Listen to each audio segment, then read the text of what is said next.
Welcome to my YouTube channel Ramesh online. AP ఉద్యోగులు మరియు పెన్షన్లకు త్వరలో 2 డిఏలకు మోక్షం. నివేదిక సిద్ధం చేస్తున్న ఆర్థిక శాఖ, ఉద్యోగ సంఘాల సానుకూల స్పందన. బాధ్యతగా వ్యవహరిస్తాం ఏపీ ప్రభుత్వం. ఆ వివరాల గురించి ఒకసారి మనం ఈ వీడియోలో తెలుసుకుందాం. ఇక విషయానికి వచ్చినట్లయితే, ఏపీ ఉద్యోగ ఉపాధ్యాయ కార్మికుల ఆర్థిక ప్రయోజనాలను చెల్లించడంలో కూటమి ప్రభుత్వం చొరవ చూపడం లేదు. పదవీ విరమణ పొందిన ఉద్యోగులకు ప్రభుత్వం నుంచి బెనిఫిట్స్ అందక ఇబ్బంది పడుతున్నారు. పెండింగ్లో ఉన్న 3 డిఎల్లో ఒక్కటి కూడా ఇంతవరకు చెల్లించకపోవటం ఎంతవరకు సమంజసం? ఉద్యోగులకు వెంటనే మధ్యంతర భృతి ఇవ్వాలి. పెండింగ్ ఆర్థిక ప్రయోజనాలను రాబట్టుకునేందుకు ఉపాధ్యాయ సంఘాలు ఆందోళనకు సిద్ధమవుతున్నాయి అని ఏపీటీఎఫ్ రాష్ట్ర అధ్యక్షులు జి హృదయరాజు గారు అయితే చెప్పడం జరిగింది. ఇక 3 సరెండర్ లీవులు బకాయిలే. ఇటీవల విడుదల చేసిన నిధుల నుంచి ఉద్యోగులకు లభించిన ప్రయోజనం నామమాత్రమే. పోలీసులకు 5 సరెండర్ లీవులు పెండింగ్లో ఉంటే 2 మాత్రమే చెల్లించారు. ఉద్యోగ ఉపాధ్యాయ కార్మికులకు 3 సరెండర్ లీవులు బకాయిలుగా ఉండిపోయాయి. డిఏ అరియర్సు, 10వ పిఆర్సీ అరియర్సు బకాయిలు చెల్లించాల్సి ఉంది.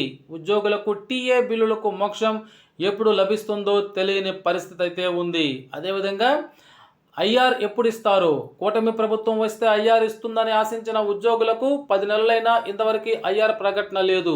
11వ వేతన సవరణకు వైఎస్ఆర్సీపీ ప్రభుత్వం కమిషన్ ఏర్పాటు చేసింది. ఆ ప్రభుత్వం పడిపోవడంతో దాని ఉనికి కోల్పోయింది. 11వ పిఆర్సీ కమిషన్ ఆలస్యమయ్యే అవకాశం ఉంటే మధ్యంతర భృతి, ఇంటీరియం రిలీఫ్, ఐఆర్ ఇస్తారు. పిఆర్సీ కమిషన్ వేయకపోతే ఐఆర్ ఊసే కరువైంది. ఇక కూటమి ప్రభుత్వం ఏర్పాటైన తర్వాత ఏపీలో ఉన్న ఉద్యోగ పెన్షన్లకు ఇప్పటి వరకు 3 డిఏలు అయితే పెండింగ్లో ఉండిపోయాయి. వీటిని ఎప్పుడు ఇస్తారనేది ప్రశ్నార్థకంగా మారింది. కాగా ఈ 3 పెండింగ్ డిఏలపై ఇప్పుడు ఒక తాజా అప్డేట్ అయితే రావడం జరిగింది. అదేంటో ఇప్పుడు చూద్దాం. ఏపీ ప్రభుత్వ ఉద్యోగులు పెన్షన్లకు పెండింగ్లో ఉన్న 2 డిఏలకు మోక్షం. త్వరలో ప్రభుత్వ ఉత్తర్వుల జారీకి సిద్ధం. ఆంధ్రప్రదేశ్ ప్రభుత్వ ఉద్యోగులు మరియు పెన్షన్లు ఎంతో కాలంగా ఎదురు చూస్తున్న 2 పెండింగ్ డిఏలకు త్వరలో మోక్షం లభించనుంది. ప్రభుత్వం ప్రస్తుతం ఈ పెండింగ్ డిఏలపై చర్చలు జరుపుతుండగా త్వరలో అధికారిక ఉత్తర్వులైతే జారీ చేయబోతున్నట్లు సమాచారం. ఇక ప్రభుత్వ ఖజానాపై భారీ భారం. ఈ 2 డిఏల చెల్లింపుతో రాష్ట్రానికి నెలకు సుమారుగా 300 కోట్ల రూపాయల భారం పడనుంది.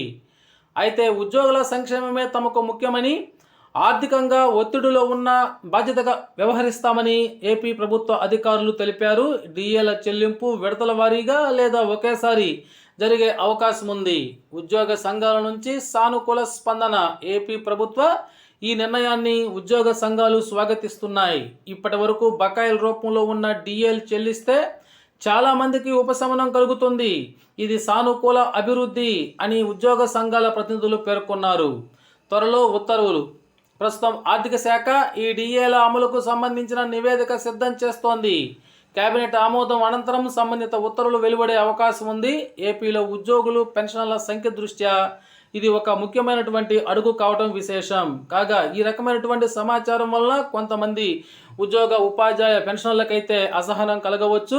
గతంలో కూడా ఈ విధంగా ఉద్యోగ పెన్షన్లకు ఒకేసారి 2 డిఏలు అన్న సమాచారాన్ని అందరికంటే ముందు ఉద్యోగ పెన్షన్ల ముందుకు తీసుకొచ్చినటువంటి ఛానల్ రమేష్ ఆన్లైన్ అని మాత్రమే ఉద్యోగ పెన్షన్ మిత్రులైతే గమనించగలరు. Okay friends, thank you.